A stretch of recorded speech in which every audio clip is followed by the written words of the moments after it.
Hello বন্ধু, welcome back to my channel দুষ্টু।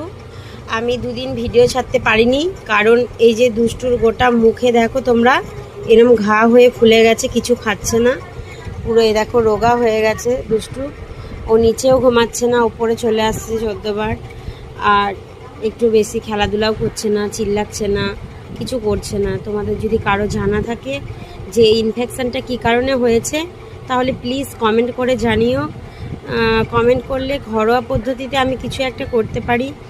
আমার জানা নেই এটা আমি কি করব। তো যে নিয়ে যাবে সে এখন তো বাড়িতে নেই, ডিউটিতে, ওখানে থেকে কাজ করছে, আসবে তারপর নিয়ে যাব। তো আপাতত কিছু একটা করলে যদি একটু ভালো হয়, তাই তোমাদের কাছে এই ভিডিওটা পাঠালাম। আমি ভিডিও করবই না ভেবেছিলাম, ওর শরীর ভালো হলে তারপর ভিডিও ছাড়বো ভেবেছিলাম। তো কি করব, তোমার